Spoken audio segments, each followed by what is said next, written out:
Thank you very much. Thank you very, very much. Wow. And thank you, Dana. Thank you, Kid Rock, sometimes referred to as Bob.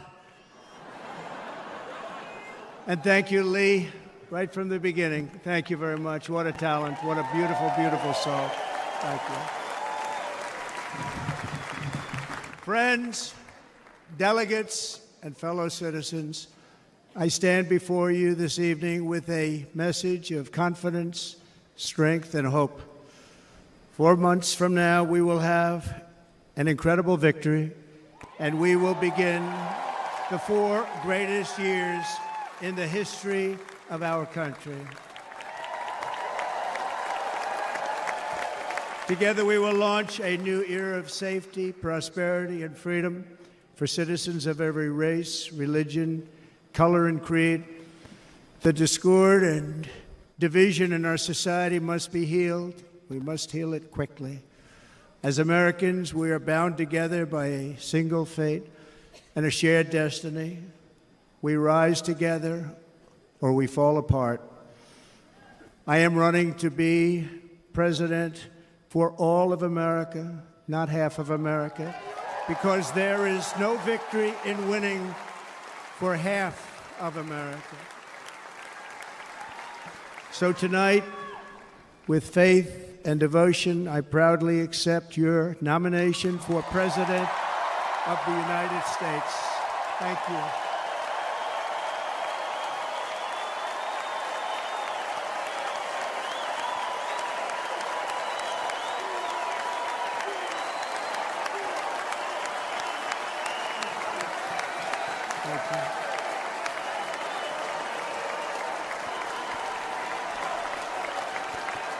Thank you very much.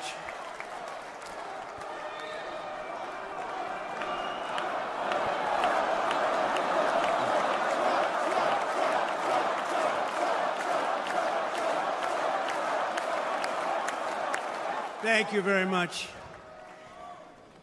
And we will do it right. We're going to do it right.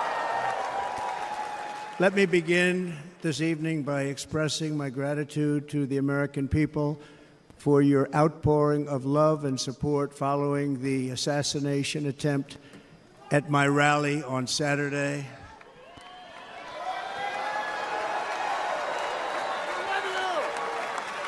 As you already know, the assassin's bullet came within a quarter of an inch of taking my life. So many people have asked me, what happened? Tell us what happened, please. And therefore, I will tell you exactly what happened, and you'll never hear it from me a second time because it's actually too painful to tell. It was a warm, beautiful day in the early evening in Butler Township in the great Commonwealth of Pennsylvania. Music was loudly playing, and the campaign was doing really well. I went to the stage, and the crowd was cheering wildly. Everybody was happy. I began speaking very strongly, powerfully, and happily because I was discussing the great job my administration did on immigration at the southern border. We were very proud of it.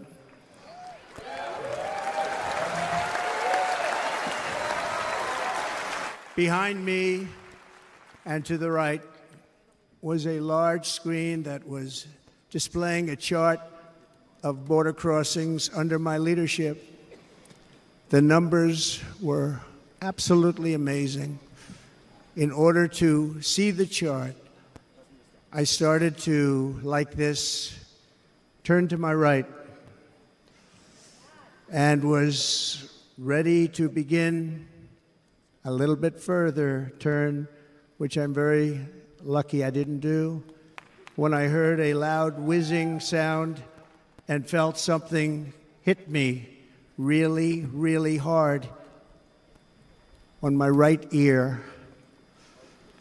I said to myself, wow, what was that? It can only be a bullet.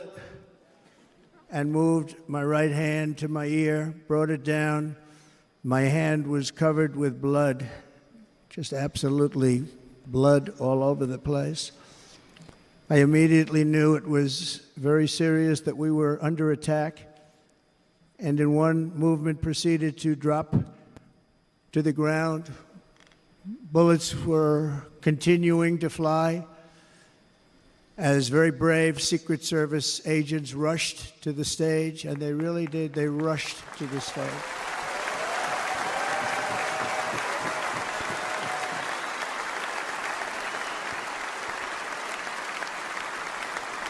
These are great people, at great risk, I will tell you, and pounced on top of me so that I would be protected.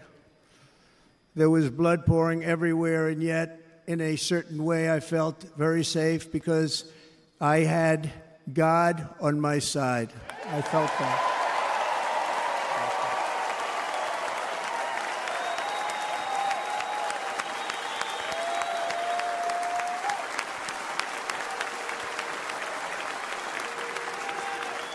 The amazing thing is that prior to the shot, if I had not moved my head at that very last instant, the assassin's bullet would have perfectly hit its mark, and I would not be here tonight. We would not be together. The most incredible aspect of what took place on that terrible evening in the fading sun was actually seen later. In almost all cases, as you probably know, and when even a single bullet is fired, just a single bullet, and we had many bullets that were being fired, crowds run for the exits or stampede, but not in this case. It's very unusual.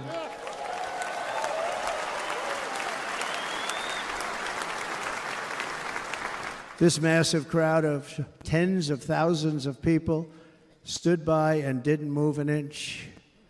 In fact, many of them bravely but automatically stood up looking for where the sniper would be. They knew immediately it was a sniper, and then began pointing at him. You can see that if you look at the group behind me. That was just a small group compared to what was in front. Nobody ran, and by not stampeding, many lives were saved. But that isn't the reason that they didn't move. The reason is that they knew I was in very serious trouble. They saw it. They saw me go down. They saw the blood and thought, actually most did, that I was dead.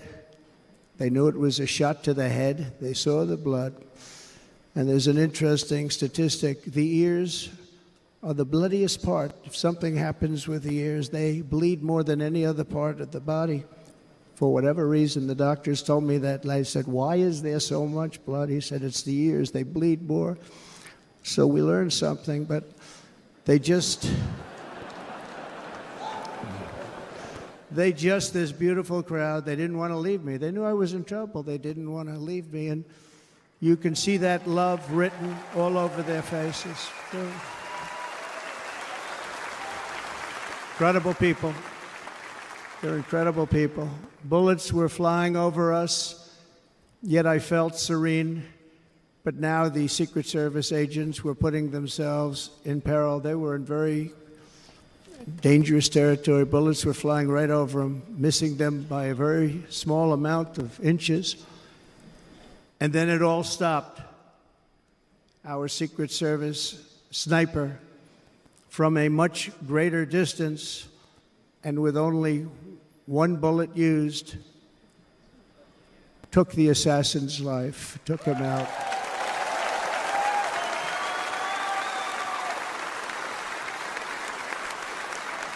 I'm not supposed to be here tonight. Not supposed to be here. No?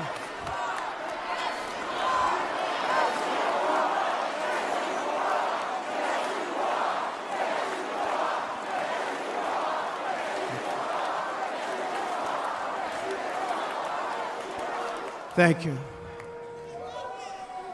But I'm not. And I'll tell you, I stand before you in this arena only by the grace of Almighty God.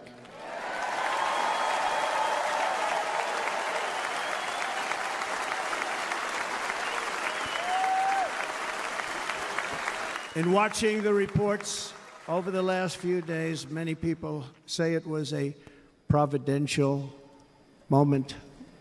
Probably was. When I rose, surrounded by Secret Service, the crowd was confused because they thought I was dead, and there was great, great sorrow. I could see that on their faces as I looked out.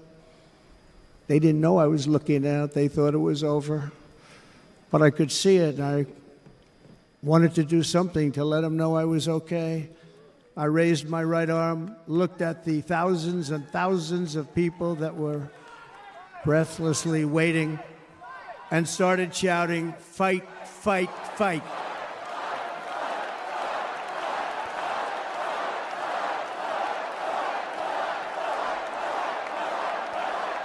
Thank you. Once my clenched fist went up, and it was high into the air. You've all seen that.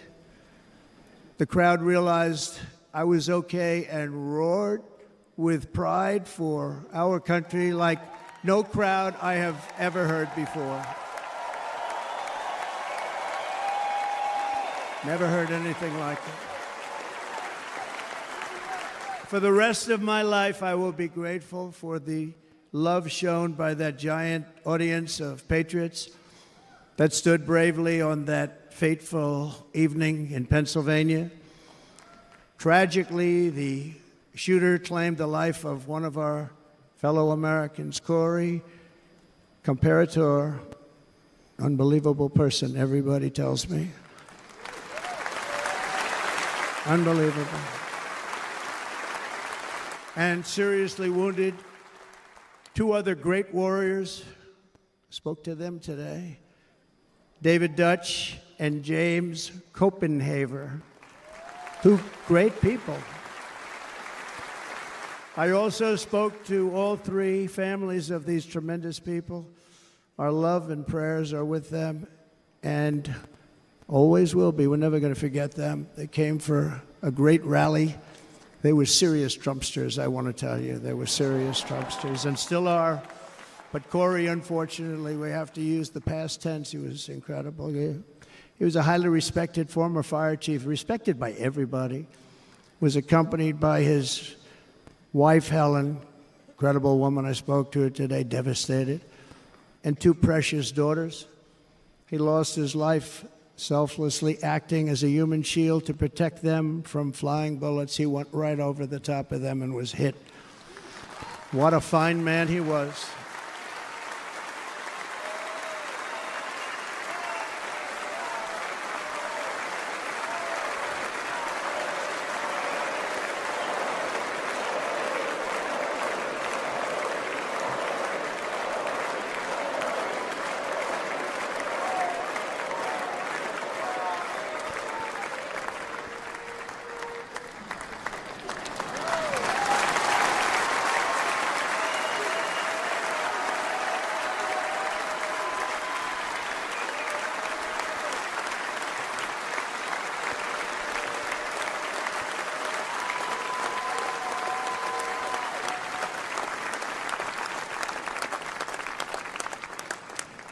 I want to thank the fire department and the family for sending his helmet, his outfit, and it was just something, and they're going to do something very special when they get it. But we did something which cannot match what happened, not even close.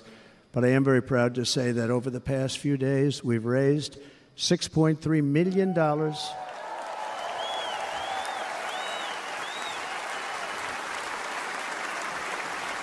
for the families of David, James, and Corey, including from a friend of mine just called up. He sent me a check right here. I just got it. $1 million from Dan Newland. Thank you, Dan. And again, when speaking to the family, I told them, I said, well, I'm going to be sending you a lot of money, but it can't compensate.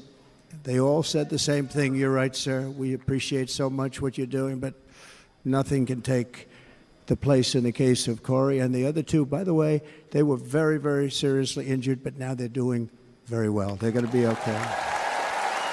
They're going to be doing very well.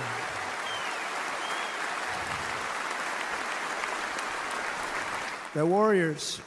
So now I ask that we observe a moment of silence in honor of our friend Corey.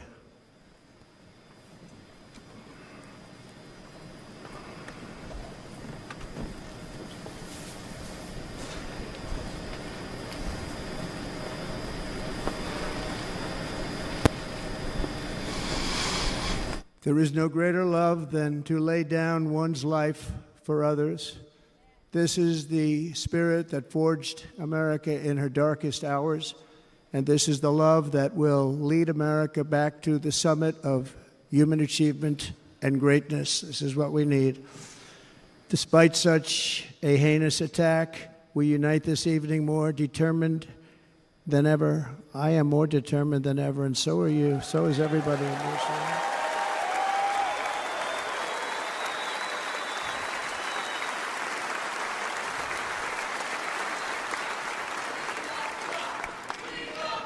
Thank you.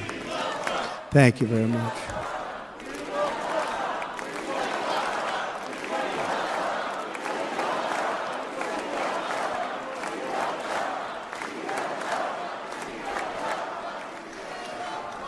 Our resolve is unbroken and our purpose is unchanged to deliver a government that serves the American people better than ever before.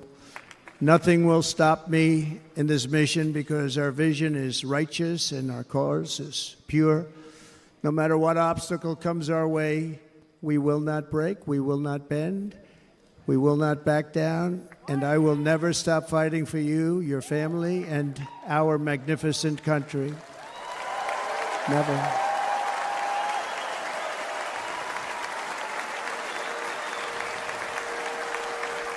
And everything I have to give with all of the energy and fight in my heart and soul, I pledge to our nation tonight. Thank you very much. I pledge that to our nation.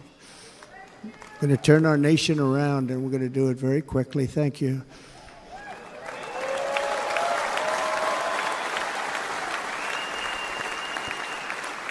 This election should be about the issues facing our country and how to make America successful, safe, free, and great again.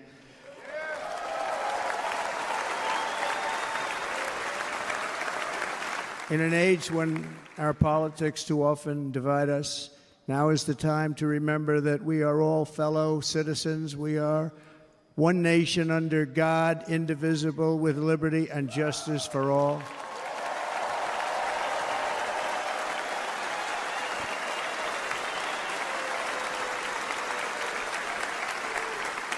And we must not criminalize dissent or demonize political disagreement, which is what's been happening in our country lately at a level that nobody has ever seen before. In that spirit, the Democrat Party should immediately stop weaponizing the justice system and labeling their political opponent as an enemy of democracy. Especially since that is not true. In fact, I am the one saving democracy for the people of our country.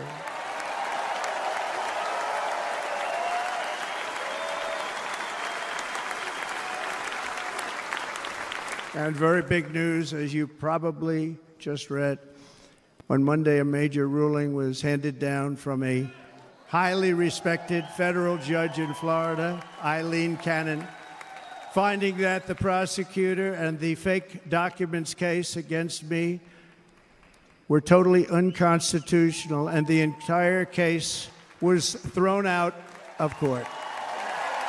With all of that publicity, thrown out of court. If Democrats want to unify our country, they should drop these partisan witch hunts, which I have been going through for approximately 8 years. And they should do that without delay and allow an election to proceed that is worthy of our people. We're going to win it anyway, but worthy of our people.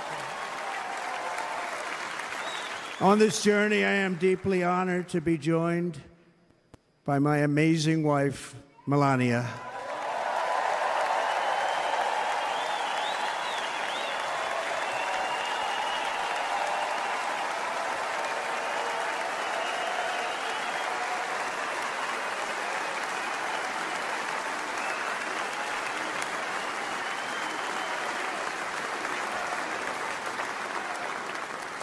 And Melania, thank you very much. You also did something really beautiful, a letter to America calling for national unity, and it really took the Republican Party by surprise. I will tell you, it was beautiful.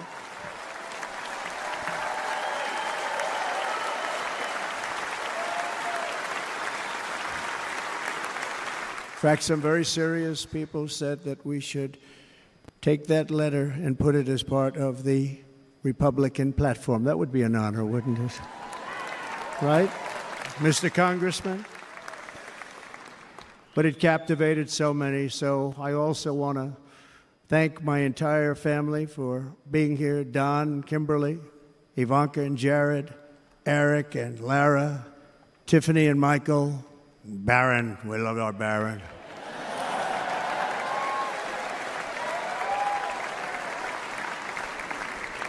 And of course, my 10 wonderful grandchildren. You saw a few of them up there on my lap before.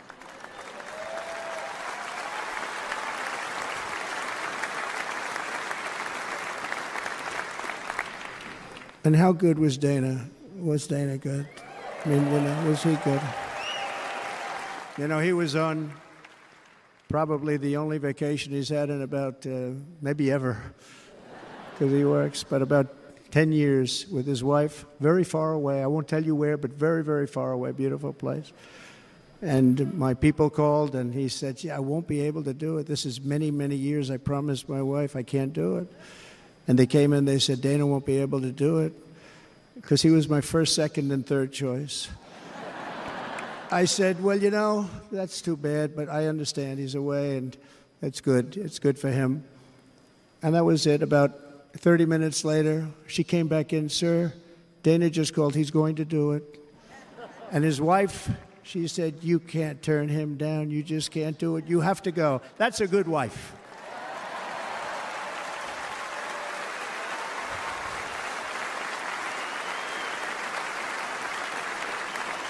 So he got on a plane, he got here a little while ago, now he's going to get on the plane in a little while and he's going to go back home to his wife. But they're great, and I just want to thank her and him and their whole family, because that's not easy. And Kid Rock, same thing. Called, he said,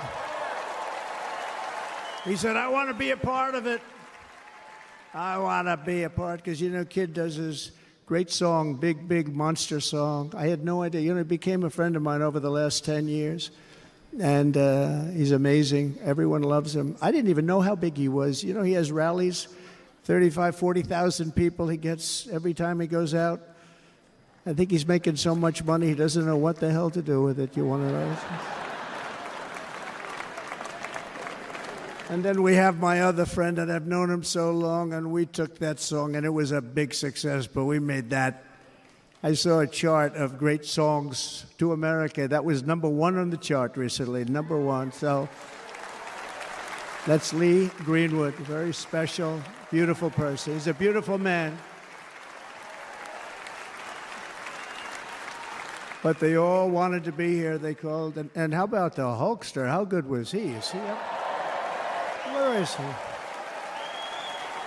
Boy, oh boy.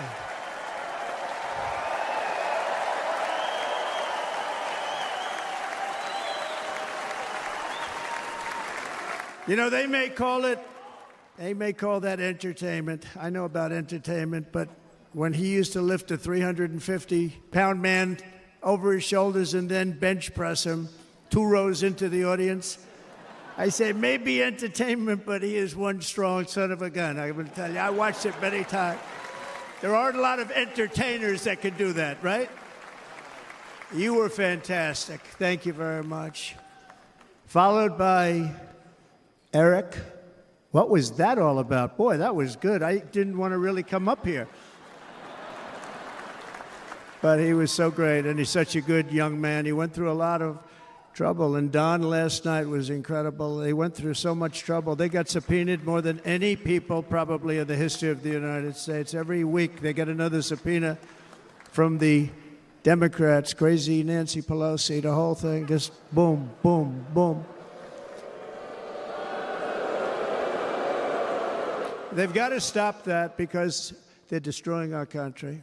We have to work on making America great again, not on beating people. And we won. We beat them and all. We beat them on the impeachments. We beat them on indictments. We beat them. But the time that you have to spend, if they would devote that genius to helping our country, we'd have a much stronger and better country.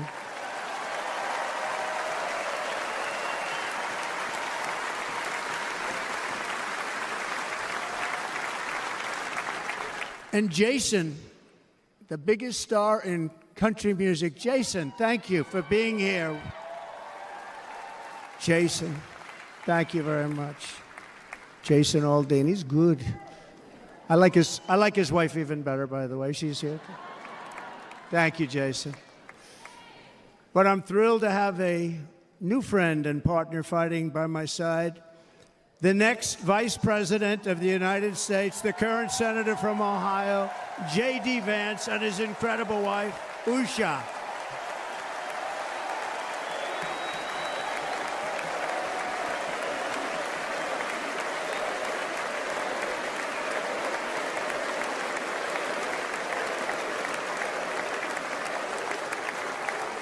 He's going to be a great Vice President. He's going to be great. He'll be with this country and with this movement, greatest movement in the history of our country, Make America Great Again.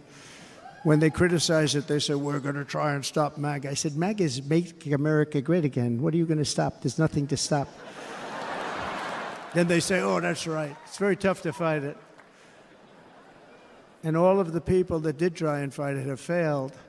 But he's going to be with us for a long time, and it was an honor to select him. Great, great student at Yale. His wife was a great student at Yale. They met at Yale. These are two smart people. So, J.D., you're going to be doing this for a long time. Enjoy the ride.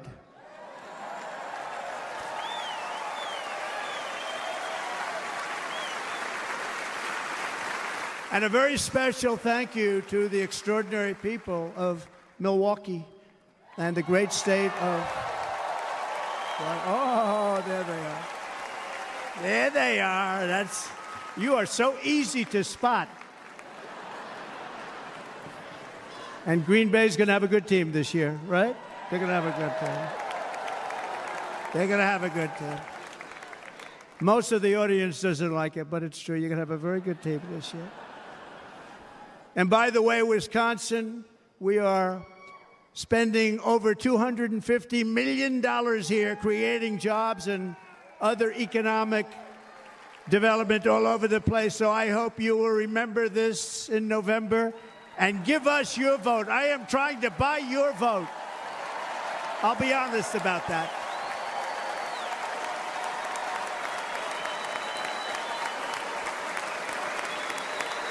And I promise we will make Wisconsin great again. We're going to make it. Thank you, Mr. Governor. Thank you very much. Thank you. I'm here tonight to lay out a vision for the whole nation. To every citizen, whether you're a young or old man or woman, Democrat, Republican, or independent, black or white, Asian or Hispanic, I extend to you a hand of loyalty and of friendship. Together we will lead America to new heights of greatness like the world has never seen before. We were right there in the first term. We got hit with COVID. We did a great job. Nobody knew what it was, but nobody's ever seen an economy pre-COVID. And then we handed over a stock market that was substantially higher than just prior to COVID. Coming in, did a great job. Never got credit for that. We got credit for the war and defeating ISIS and so many things, the great economy, the biggest tax cuts ever, the biggest regulation cuts ever, the creation of Space Force, the rebuilding of our military. We did so much. We did so much. Right to try. Right to try is a big deal. We got right to try. They were trying to get that for 52 years. Somebody's terminally ill, and hopefully there's nobody in this audience, but it does happen a lot. They're terminally ill and they can't use our new space-age drugs and other things that we are way ahead. We have the greatest doctors in the world, the greatest laboratories in the world, and you can't do it. They've been trying to get that approved for 52 years. Wasn't that easy? The insurance companies didn't want to do it. They didn't want the risk. The labs didn't want to do it because if it didn't work, people are pretty far down the line toward death. They didn't want to do it. The doctors didn't want to have it on their records, so I got everybody into an office. 52 years they tried. Sounds simple, but it's not. And I got them to agree that somebody that needs it will, instead of going to Asia, Europe, or someplace, or if you have no money, going home and dying, just die. We got them to sign an agreement, agree to it, where they're not going to sue anybody. They're going to get all of this stuff. They're going to get it really fast. And what's happened is we're saving thousands and thousands of lives. It's incredible. Right to try. It's a great feeling. Under our leadership, the United States will be respected again. No nation will question our power. No enemy will doubt our might. Our borders will be totally secure. Our economy will soar. We will return law and order to our streets, patriotism to our schools, and importantly, we will restore peace, stability, and harmony all throughout the world. But to achieve this future, we must first rescue our nation from failed and even incompetent leadership. We have totally incompetent leadership. This will be the most important election in the history of our country. Under the current administration, we are indeed a nation in decline. We have an inflation crisis that is making life unaffordable, ravaging the incomes of working and low-income families, and crushing, just simply crushing our people like never before. They've never seen anything like it. We also have an illegal immigration crisis, and it's taking place right now as we sit here in this beautiful arena. It's a massive invasion at our southern border that has spread misery, crime, poverty, disease, and destruction to communities all across our land. Nobody's ever seen anything like it. Then there's an international crisis, the likes of which the world has seldom been part of. Nobody can believe what's happening. War is now raging in Europe and the Middle East. A growing specter of conflict hangs over Taiwan, Korea, the Philippines, and all of Asia. And our planet is teetering on the edge of World War III. And this will be a war like no other war because of weaponry. The weapons are no longer army tanks going back and forth shooting at each other. These weapons are obliteration. It's time for a change. This administration can't come close to solving the problems. We're dealing with very tough, very fierce people. They're fierce people. And we don't have fierce people. We have people that are a lot less than fierce, except when it comes to cheating on elections and a couple of other things. Then they're fierce. Then they're fierce. So tonight, I make this pledge to the great people of America. I will end the devastating inflation crisis immediately, bring down interest rates, and lower the cost of energy. We will drill, baby, drill.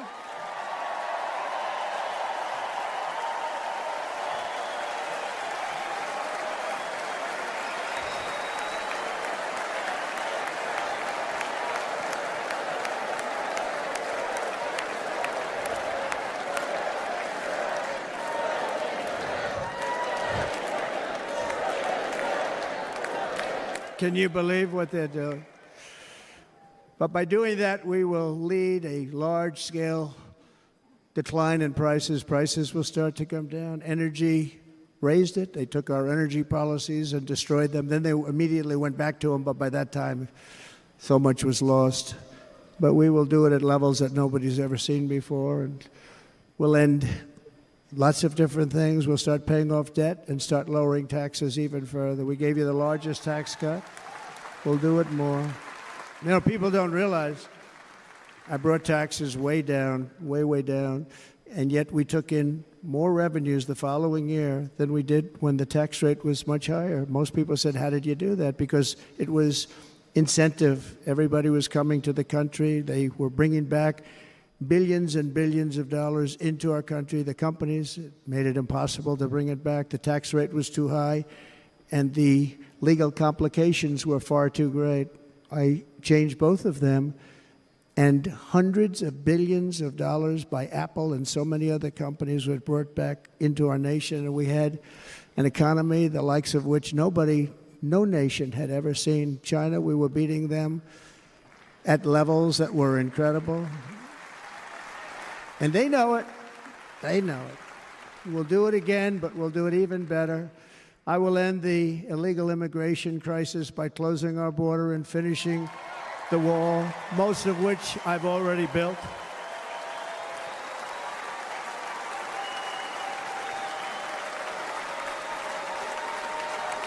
On the wall, we were dealing with a very difficult Congress, and I said, oh, that's okay, we won't go to Congress. I call it an invasion.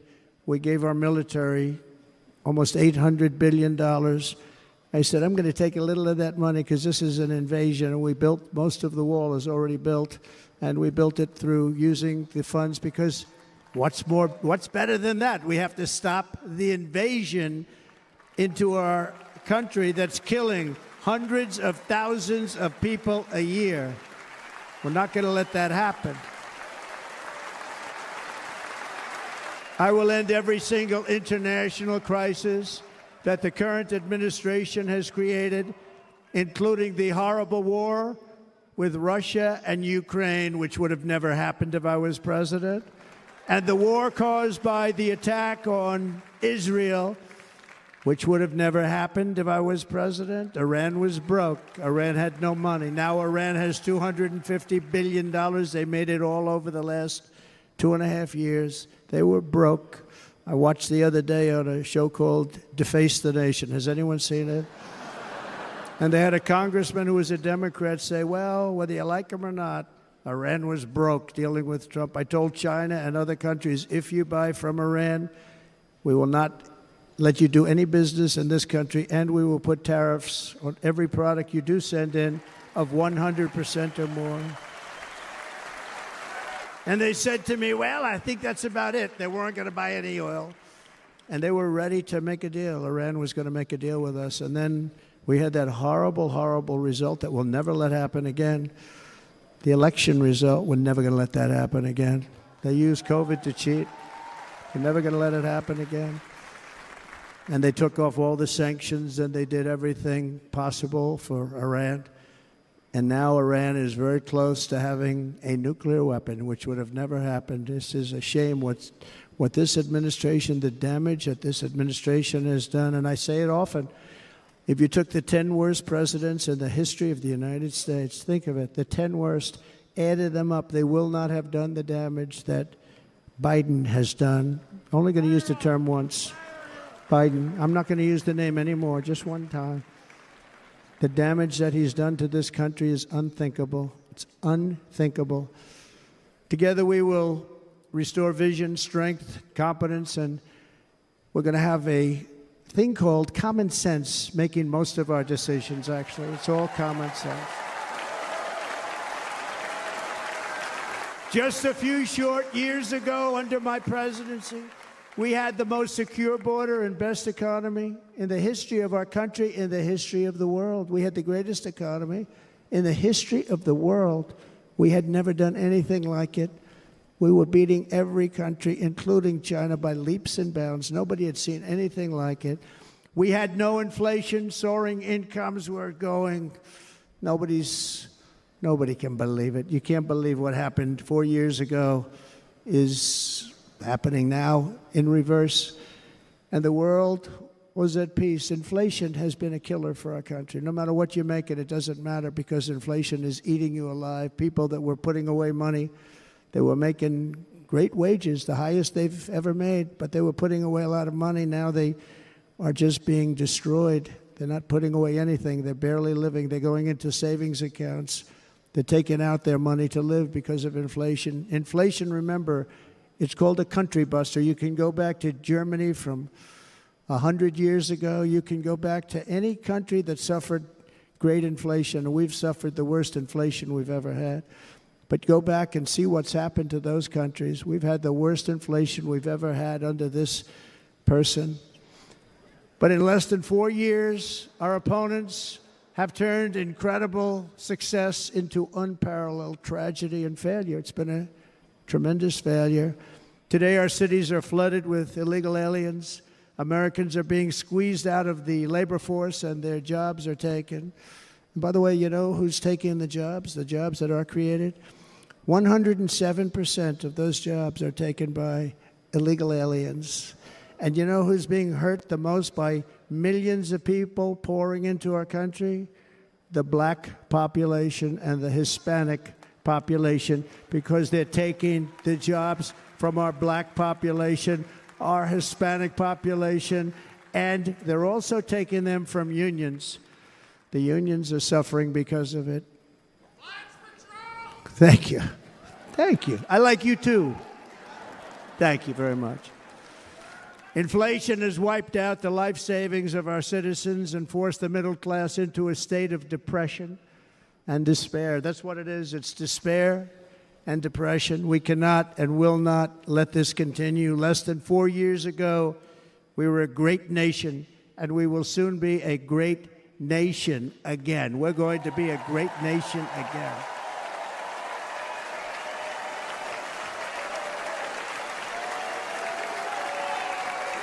Thank you. With proper leadership, every disaster we are now enduring will be fixed, and it will be fixed very, very quickly.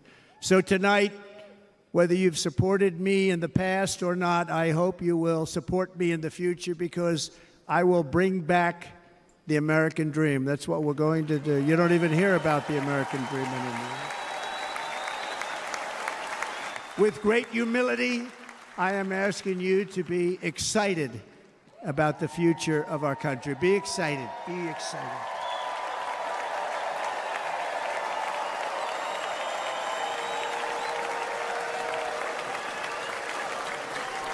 And by the way, the news reports, look at all of those big networks. Look at them. They're all here. But every one of them has said this could be the most organized, best run, and most enthusiastic convention of either party that they've ever seen. Every single one.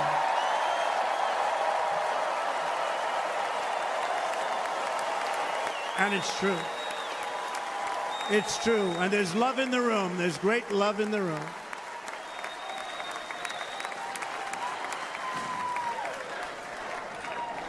So I better finish strong. Otherwise, we'll blow it, and we can't let that happen. Now, this was great. All of the great people that spoke, and everybody hit a home run. I mean, there's not one that I can think of where I said, oh, gee, that wasn't great. Every single person. I refuse to be the only one. Don't do that to me. They're already getting ready. See, I gave them an idea. Now, this was a great convention. This was, I think we're actually going to go home and miss it. You know, usually with a first of all, look at these crowds. You'd never have this at a convention. Look at these crowds.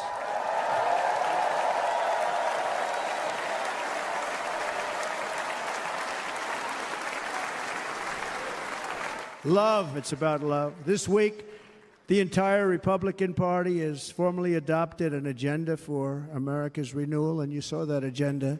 And it's very short compared to the long, boring, meaningless agendas of the past, including the Democrats. They write these things that are hundreds of pages long, and they never read them after they're done.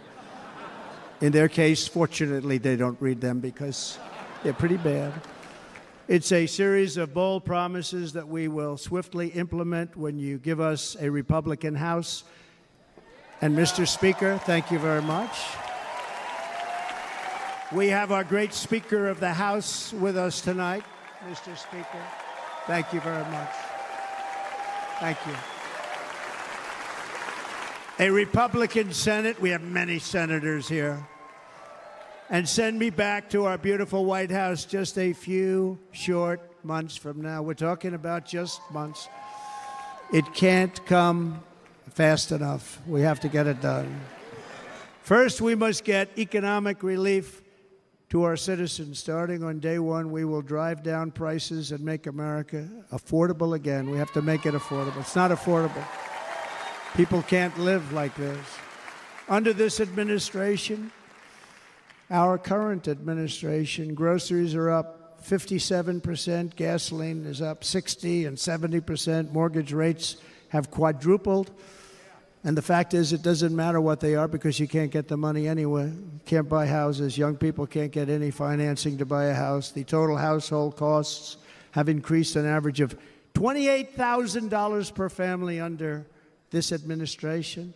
Republicans have a plan to bring down prices and bring them down very, very rapidly. By slashing energy costs, we will in turn reduce the cost of transportation, manufacturing, and all household goods. So much starts with energy. And remember, we have more liquid gold under our feet than any other country by far. We are a nation that has the opportunity to make an absolute fortune with its energy. We have it, and China doesn't. Under the Trump administration, just 3.5 years ago, we were energy independent, but soon we will actually be better than that. We will be energy dominant and supply not only ourselves, but we will supply the rest of the world with numbers that nobody has ever seen, and we will reduce our debt, $36 trillion. We will start reducing that, and we will also reduce your taxes still further.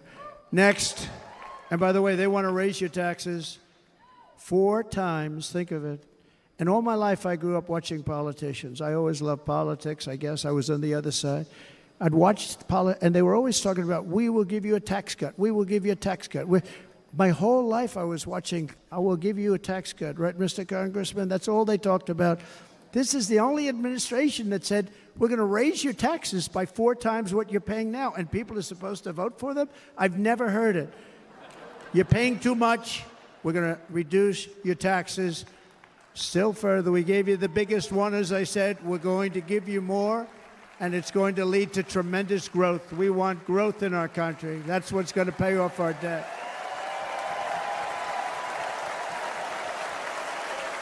And next, we will end the ridiculous and actually incredible waste of taxpayer dollars that is fueling the inflation crisis. They spent trillions of dollars on things having to do with the Green New Scam. It's a scam. And that's caused tremendous inflationary pressures in addition to the cost of energy. And all of the trillions of dollars that are sitting there not yet spent, we will redirect that money for important projects like roads, bridges, dams, and we will not allow it to be spent on meaningless green new scam ideas.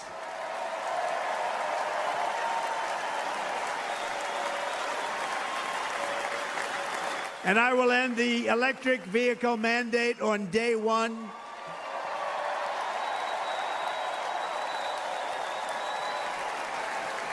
Thereby saving the U.S. auto industry from complete obliteration, which is happening right now, and saving U.S. customers thousands and thousands of dollars per car. And right now, as we speak, large factories just started, are being built across the border in Mexico. So with all the other things happening on our border, and they're being built by China to make cars and to sell them into our country. No tax, no anything. The United Auto Workers ought to be ashamed for allowing this to happen. And the leader of the United Auto Workers should be fired immediately. And every single auto worker, union and non-union, should be voting for Donald Trump, because we're going to bring back car manufacturing, and we're going to bring it back fast.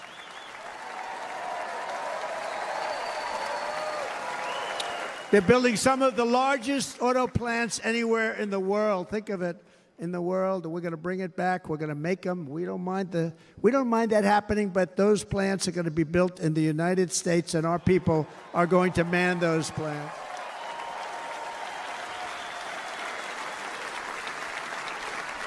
And if they don't agree with us, we'll put a tariff of approximately 100 to 200% on each car, and they will be unsellable in the United States. We have long been taken advantage of by other countries. And think of it, oftentimes these other countries are considered so-called allies. They've taken advantage of us for years. We lose jobs, we lose revenue, and they gain everything and wipe out our businesses, wipe out our people. I stopped it for 4 years. I stopped it, and we're really ready to make changes like nobody had seen before. And remember, USMCA, I got rid of NAFTA, the worst trade deal ever made, and replaced it with USMCA, which is, they say, the best trade deal ever made. Actually, probably the best trade deal was the deal I made with China, where they buy $50 billion worth of our product. They were buying nothing. They buy $50 billion worth. They had to.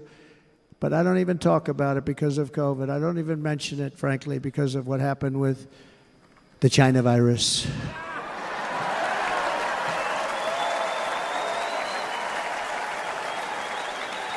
We will not let countries come in, take our jobs, and plunder our nation. They come and do that.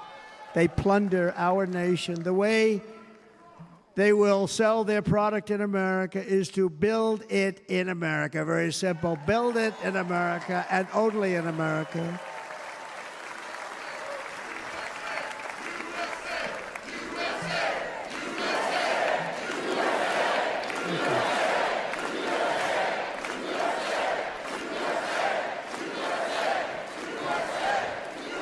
And this very simple formula, and Congress has to go along with us, and they will.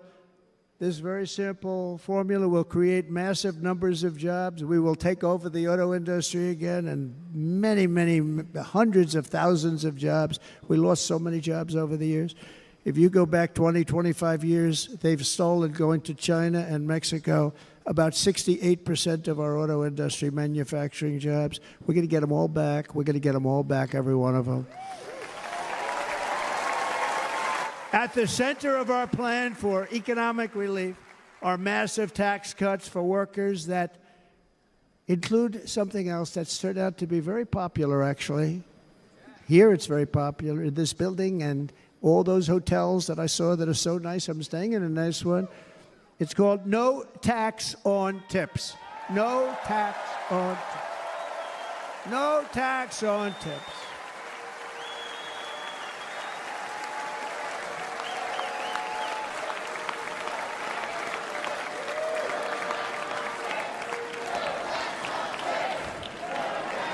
I got that by having dinner recently in Nevada, where we're leading by about 14 points.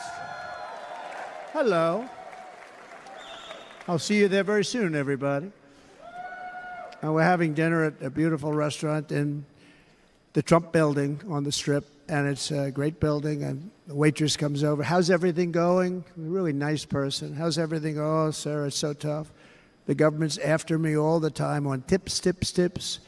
I said, well, they give you cash. Would they be able to find him? She said, actually, and I didn't know this, she said, very little cash is given. It's all put right on the check.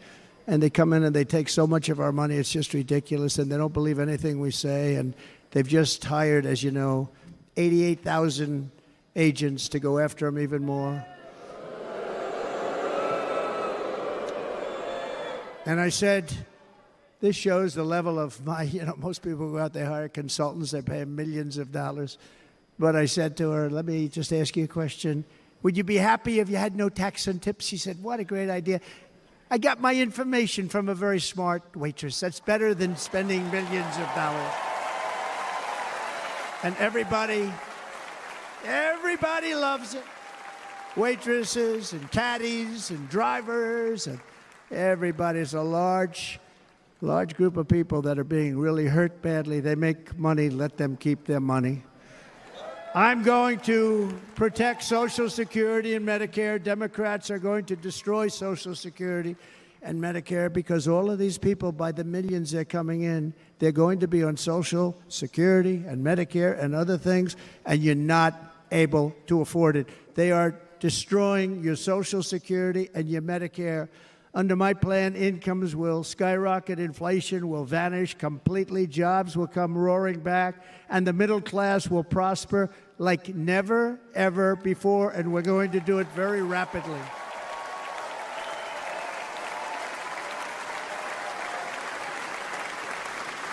But no hope or dream we have for America can succeed unless we stop the illegal immigrant invasion, the worst that's ever been seen anywhere in the world. There's never been an invasion like this anywhere. Third world countries would fight with sticks and stones not to let this happen. The invasion at our southern border, we will stop it, and we will stop it quickly. You heard Tom Homan yesterday. Tom Homan, put him in charge and just sit back and watch. Brandon Judd of Border Patrol, he's incredible. These guys, you know, they really, their job is a lot easier if they don't have to do anything, but they want to. They're patriots. Brandon Judd, Border Patrol, ICE. ICE goes out. You have to see what ICE does with MS-13. You have these are probably the worst gang, and ICE goes in there. And I know a lot of people in these rows here, and they're very tough people, but they don't want to do this job. They'll go into a pack of MS-13 killers. They're the worst, probably the worst gangs in the world. And we have thousands of them. I moved thousands and thousands out in my 4 years. We moved them out, and it was a pleasure. But ICE would go right into a pack of these killers, and you see fists flying, you see everything flying, and then they take them. They put them in a paddy wagon. They take them back, and they get them out of our country. And the other countries weren't accepting them back, and I called up, and I said, tell them that we're not giving them economic aid anymore. And the next day, I got calls from all of these countries that were terminated. Billions of dollars we spend on economic aid to countries that does us, frankly, no good. And the next day, I was called by everybody. I couldn't take all the calls. Sir, what's the problem? I said, you won't take your killers back that you sent in caravans into America. You won't take them back. Well, sir, if you'd like us to, we would give very serious consideration to doing that. And within 24 hours, they were being taken back. For years and years, when I first came in, they said President Obama tried to get him to go back, and they wouldn't accept him. They'd put planes on the runway so you couldn't leave the plane. They'd close the road so you couldn't take the buses. They'd all have to turn back. As soon as I said no more economic aid of any kind to any country that does that, they called back and they said, sir, it would be our great honor to take MS-13. We love them very much. We love them very much, sir. We'll take them back. At the heart of the Republican platform is our pledge to end this border nightmare and fully restore the sacred and sovereign borders of the United States of America, and we're going to do that on day one.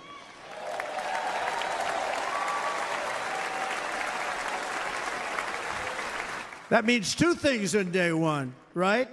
Drill, baby, drill, and close our borders.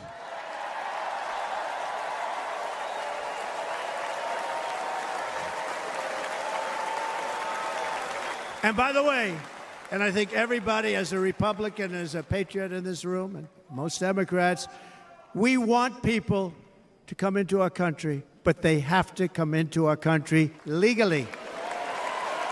Legally. Less than 4 years ago, I handed this administration the strongest border in American history. But you can see on the chart that saved my life, that was the chart that saved my life. I said, look it, I'm so proud of it. I think it's one of the greatest, it was done by the Border Patrol, one of the greatest charts I've ever seen. It showed everything just like that. You know the chart. Oh, there it is. That's pretty good. Wow. Last time I put up that chart, I never really got to look at it. But without that chart, I would not be here today.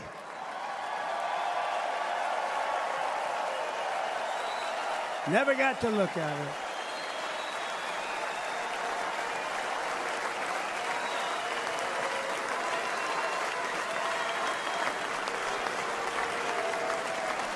I said, you got to see this chart. I was so proud of it. And by the time I got to there, I never got to see it that day. But I'm seeing it now, and I was very proud. If you look at the arrow in the bottom, that's the lowest level, the one on the bottom, heavy red arrow. That's the lowest level of illegal immigrants ever to come into our country in recorded history, right there. Right there. And that was my last week in office. And then you see what happened after I left. Look at the rest. And if you go out a little bit further, it's getting to be a little bit old, but I love it anyway, right? But you can go much higher with those numbers. Look what happened right after that.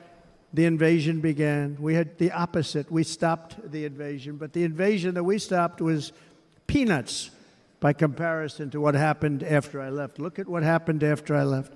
They took over our country. We ended all catch and release.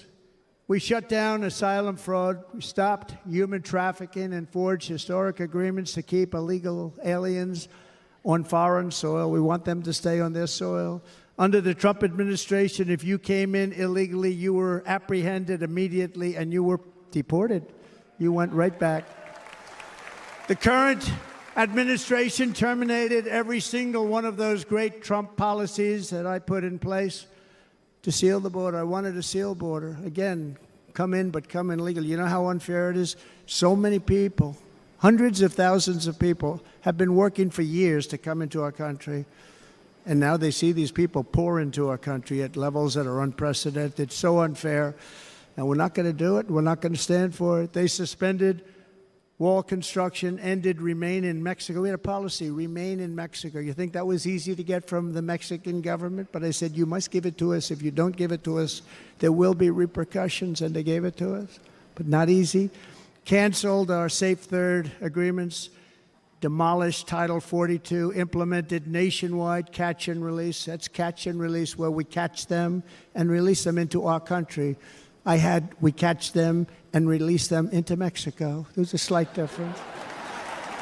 And took 93, this is the previous administration, 93 executive actions to throw open our border to the world. The entire world is pouring into our country because of this very foolish administration. The greatest invasion in history is taking place right here in our country.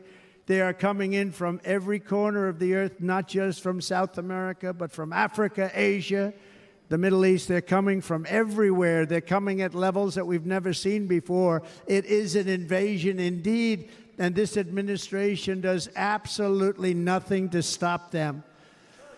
They're coming from prisons. They're coming from jails. They're coming from mental institutions and insane asylums. You know, the press is always on me because I say this. Has anyone seen Silence of the Lambs? The late, great Hannibal Lecter. He'd love to have you for dinner. That's insane asylums. They're emptying out their insane asylums. And terrorists are coming in at numbers that we've never seen before. Bad things are going to happen. Meanwhile, our crime rate is going up, while crime statistics all over the world are going down, because they're taking their criminals and they're putting them into our country. A certain country, and I happen to like the president of that country very much, but he's been getting great publicity because he's a wonderful shepherd of the country. He says how well the country's doing because their crime rate is down. And he said he's training all of these rough people. They're rough.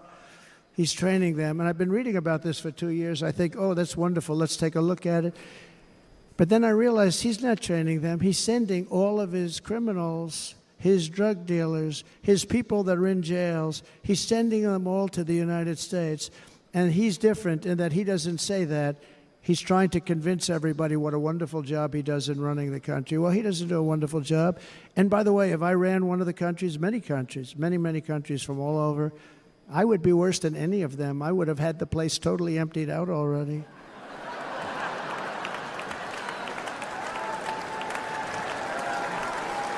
But we become a dumping ground for the rest of the world, which is laughing at us. They think we're stupid. And they can't believe that they're getting away with what they're getting away with, but they're not going to be getting away with it for long. That's what I can tell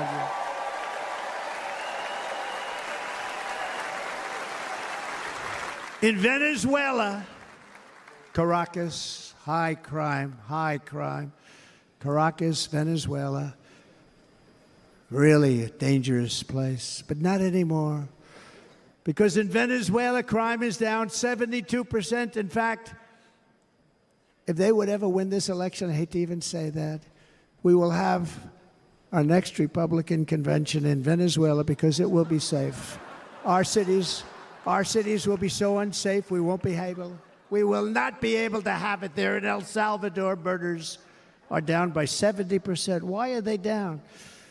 Now, he would have you convinced that because he's trained murderers to be wonderful people. No. They're down because they're sending their murderers to the United States of America. This is going to be very bad.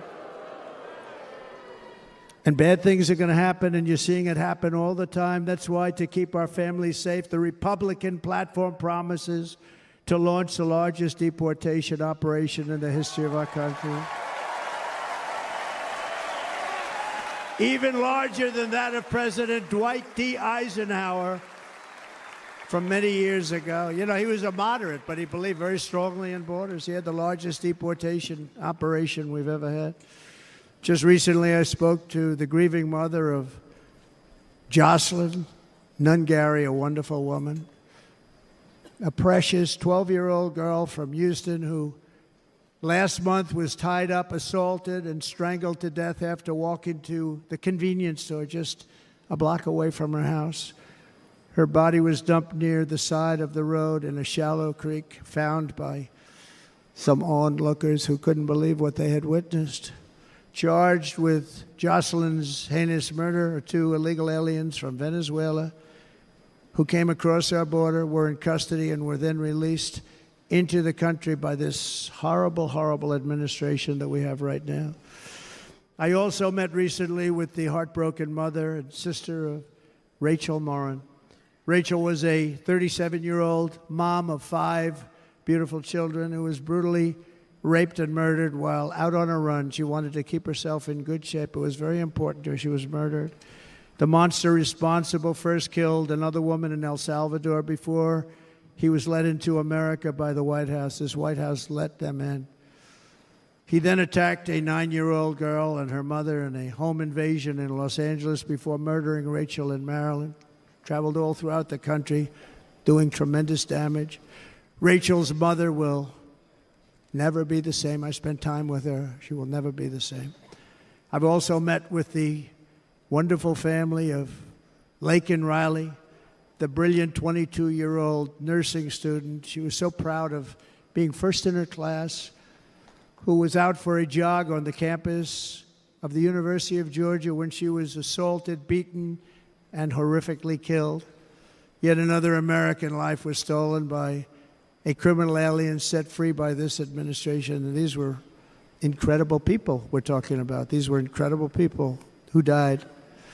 Tonight, America, this is my vow. I will not let these killers and criminals into our country.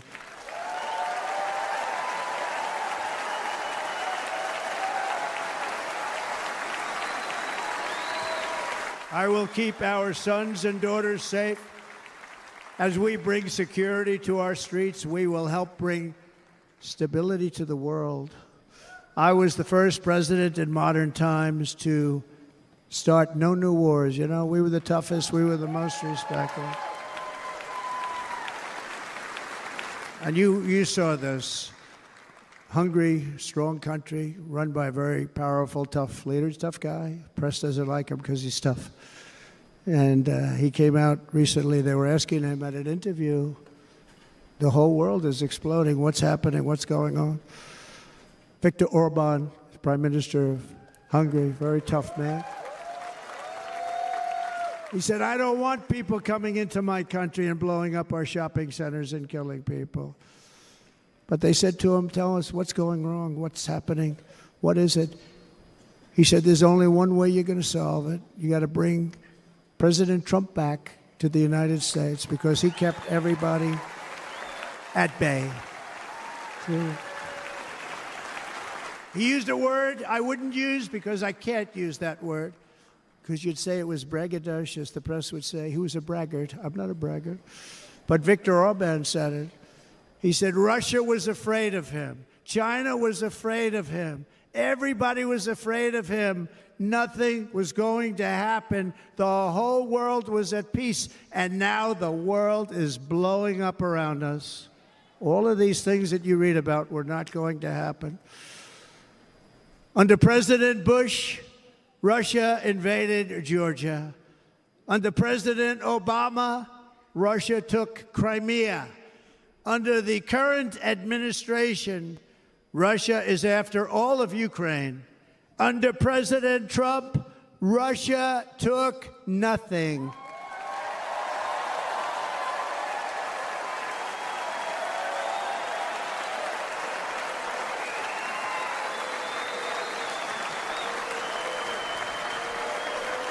We defeated 100% of ISIS in Syria and Iraq, something that was said to take 5 years, sir. It'll take 5 years, sir. We did it in a matter of a couple of months. We have a great military. Our military is not woke. It's just some of the fools on top that are woke.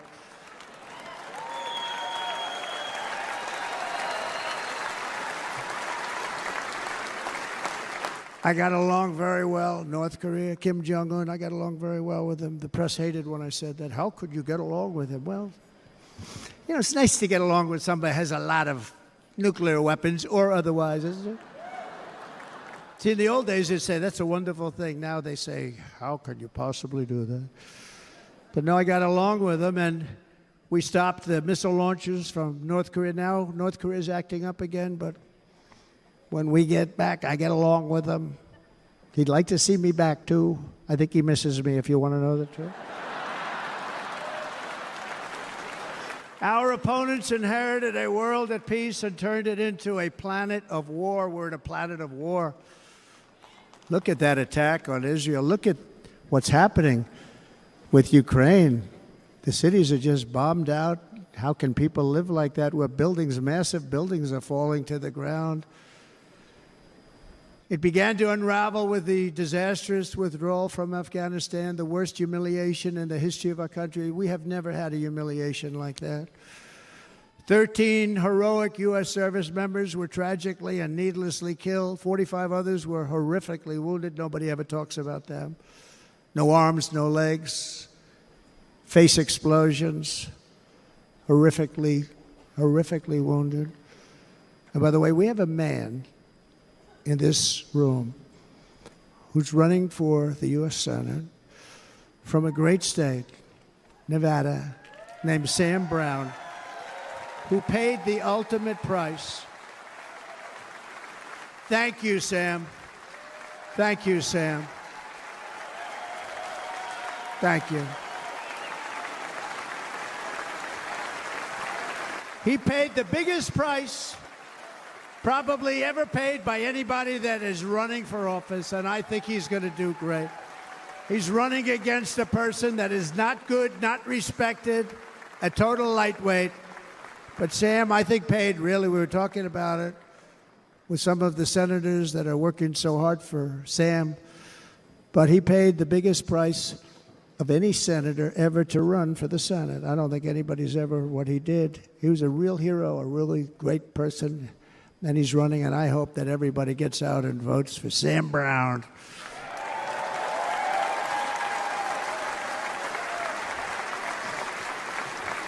And we also left behind $85 billion worth of military equipment, along with many American citizens were left behind. Many American citizens, emboldened by that disaster. Russia invaded Ukraine. They saw this group of people that were incompetent. We took the soldiers out first. No, we're going to take the soldiers out second. If they would have followed my plan, we had a great plan. But the plan only kicked in if they did everything perfectly. And they weren't doing things perfectly, so we said it doesn't kick in. You know, 18 months in Afghanistan, we didn't have one, so they were killing them left and right, snipers. And I spoke to the head of the Taliban. You've heard this story. Abdul, still there, still the head of the Taliban. The press got on me. Why would you speak to him? I said, because that's where the killing is. I don't have to speak to somebody that has nothing to do with it. And I told him, don't ever do that. Don't ever do that again. Don't ever, ever do that again. You've got to stop. Because during the Obama administration, many great people and soldiers, but a lot of soldiers were being killed from long distance. I said, if you keep doing that, you're going to be hit harder than anybody's ever been hit by a country before.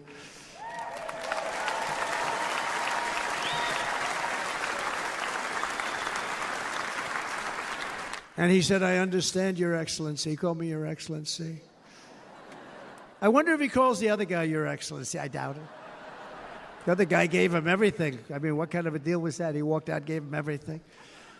Do you know that right now Afghanistan is one of the largest sellers of weapons in the world?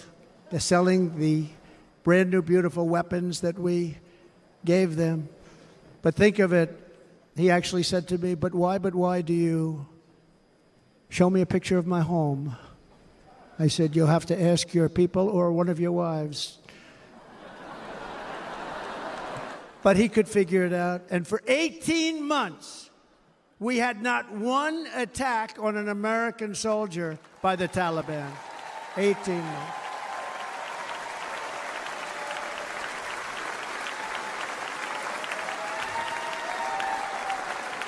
And then we had that horrible day where soldiers were killed. I was not there because of a ridiculous election. But we had that horrible attack. And they also gave up Bagram, one of the biggest bases anywhere in the world, air bases anywhere in the world, the longest runways, most powerful, hardened, thickened runways. We gave it up. And I liked it not because of Afghanistan. I liked it because of China. It's 1 hour away from where China makes their nuclear weapons. And you know who has it now? China has it now. We were keeping that.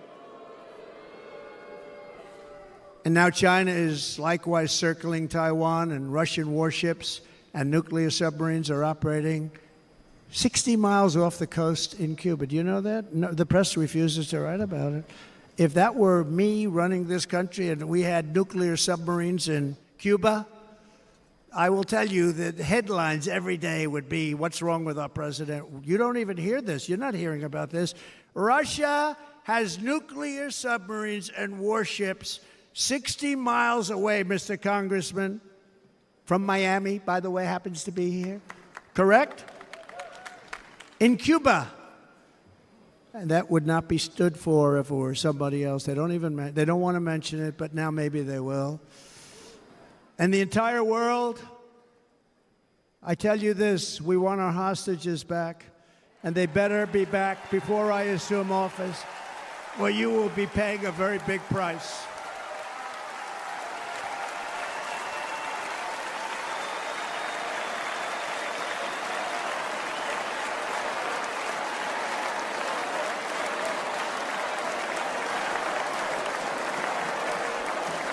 With our victory in November, the years of war, weakness, and chaos will be over. I don't have wars. I had no wars other than ISIS, which I defeated, but that was a war that was started. We had no wars. I could stop wars with a telephone call. I could stop wars with just a telephone call. If properly stated, it would never start. We will replenish our military and build an Iron Dome missile defense system to ensure that no enemy can strike our homeland. And this great Iron Dome will be built entirely in the USA. We're going to build it in the USA. And Wisconsin,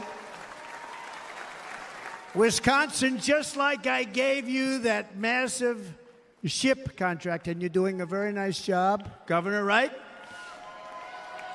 Thank you, Governor. And they're doing a great job. In fact, I had a little design change, and we gave them a tremendous for essentially what we used to call destroyers. These are now the most beautiful. They look like yachts. I said, we have to take the bow, and we have to make it a little nicer and a little point at the top instead of a flat nose. And the people at the shipyard said, this guy sort of knows what he's doing. We have the most beautiful ships, right, Governor? And everybody sitting over there. And it was a big contract that everybody wanted. I gave it to Wisconsin, but we're going to have a lot of that built right here in the state of Wisconsin and all other states. Israel has an Iron Dome. They have a missile defense system. 342 missiles were shot into Israel, and only one got through a little bit. It was badly wounded. It fell to the ground, but most of them are. And Ronald Reagan wanted this many years ago, but we really didn't have the technology many years ago. Remember, they called it Starship, spaceship, anything to mock him. But he was a very good president, very, very good. But now we have unbelievable technology. And why should other countries have this and we don't? No, we're going to build an Iron Dome over our country, and we're going to be sure that nothing can come and harm our people. And again, from an economic development standpoint, we're going to make it all right here. No more sending it out to other countries in order to help. It's America first. America first. We will unleash the power of American innovation. And as we do, we will soon be on the verge of finding the cures to cancer, Alzheimer's disease, and many other diseases. We're going to get to the bottom of it. You remember this gentleman that I don't want to mention other than one time I had to, because when you say the 10 worst, I had to do it. I didn't want anybody to be confused. But this man said, we're going to find a cure to cancer. Nothing happened. We're going to get to the cure for cancer and Alzheimer's and so many other things. We're so close to doing something great. But we need a leader that will let it be done. We will not have men playing in women's sports. That will end immediately.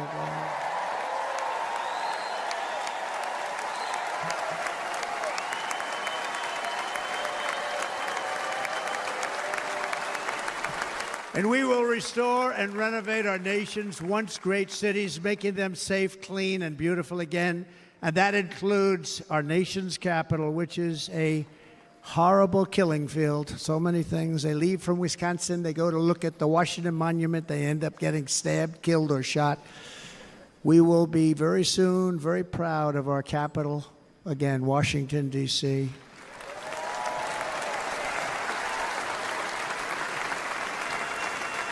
America is on the cusp of a new golden age, but we will have the courage to seize it. We're going to take it. We're going to make it a current. We're going to bring this into a golden age like never seen before. Remember this, China wants to do it. Japan wants to do it. All of these countries want to do it. We have to produce massive amounts of energy if we're going to produce the new. If you look at some of the things that have been done, and some of the things that we're going to do. But AI needs literally twice the electricity that's available now in our country. Can you imagine? But instead, we're spending places where they recharge electric cars. They built 8 chargers at a certain location toward the Midwest.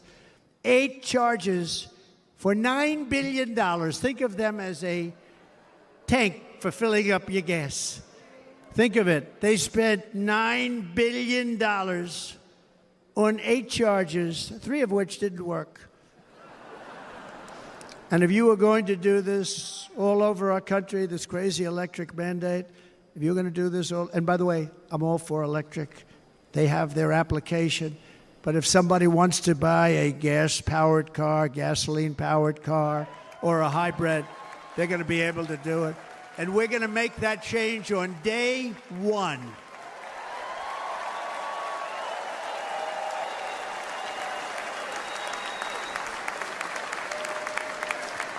So to conclude, just a few short days ago, my journey with you nearly ended. We know that. And yet, here we are tonight, all gathered together, talking about the future, promise, and a total renewal of a thing we love very much. It's called America. We live in a world of miracles. None of us knows God's plan or where life's adventure will take us. I want to thank Franklin Graham for being here tonight. He's an outstanding man. He wrote me a note recently. I have a lot of respect for him. Sir, I love your storytelling. I think it's great in front of these big rallies. But, sir, please do me one favor. It won't make any difference. Please don't use any foul language.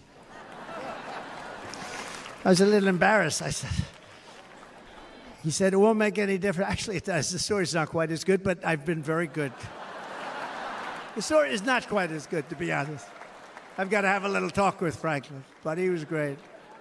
He's a great gentleman. His father was so incredible, Billy Graham. My father used to love taking me to see Billy Graham. My father would take me to see Billy Graham at Yankee Stadium. He had the biggest rallies you've ever seen. He was a good rally guy, too. But he'd get up, and he was a fantastic guy. My father loved Billy Graham. But I love Franklin Graham. I think Franklin's been fantastic, and I'm working so hard to adhere to his note to me. I'm working hard on it, Franklin. But if the events of last Saturday make anything clear, it is that every single moment we have on earth is a gift from God.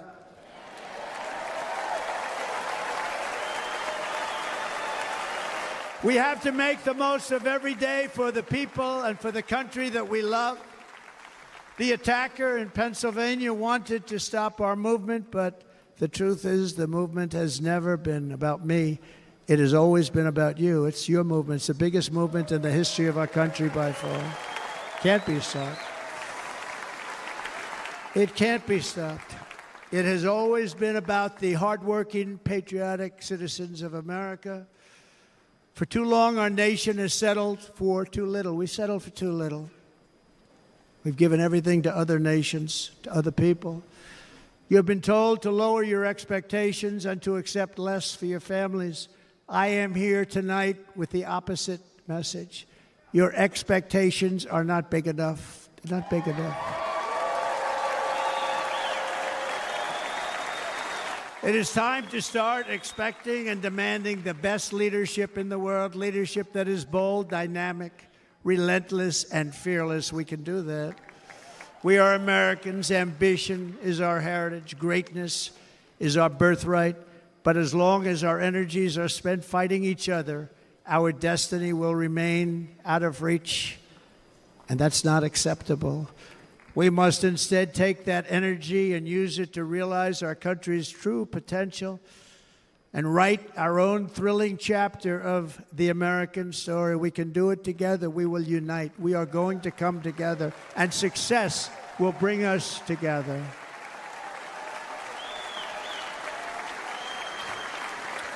It is a story of love, sacrifice, and so many other things. And remember the word, devotion. It's unmatched devotion.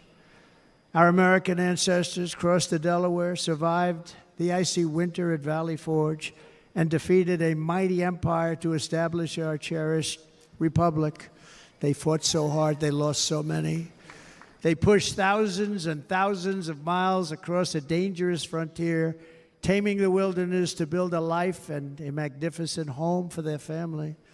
They packed their families into covered wagons, trekked across hazardous trails, scaled towering mountains, and braved rivers and rapids to stake their claim on the wide open, new, and very beautiful frontier.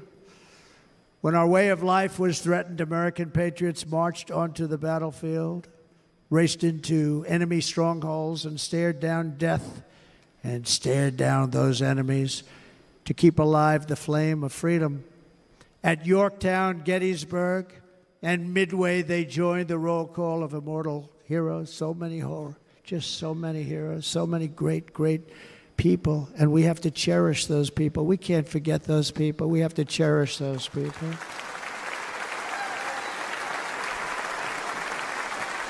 And building monuments to those great people is a good thing, not a bad thing. They saved our country. No challenge was too much. No hardship was too great. No enemy was too fierce. Together, these patriots soldiered on and endured, and they prevailed because they had faith in each other, faith in their country, and above all, they had faith in their God.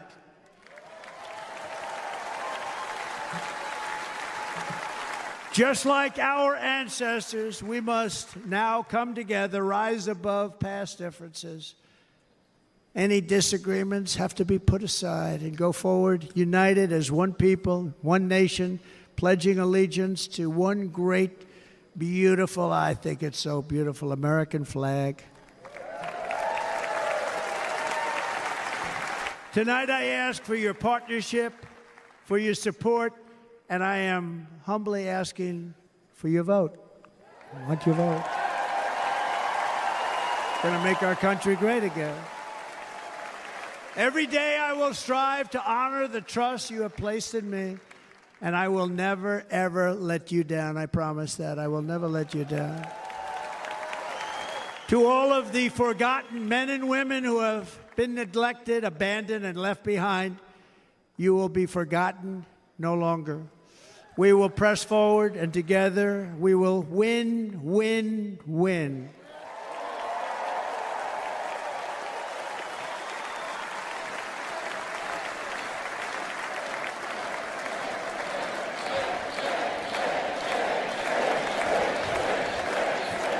Win, win, win, win, win, win. Nothing will sway us, nothing will slow us, and no one will ever stop us. No matter what dangers come our way, no matter what obstacles lie in our path, we will keep striving toward our shared and glorious destiny, and we will not fail. We will not fail. Together we will save this country, we will restore the republic, and we will usher in the rich and wonderful tomorrows that our people so truly deserve. America's future will be bigger, better, bolder, brighter, happier, stronger, freer, greater, and more united than ever before.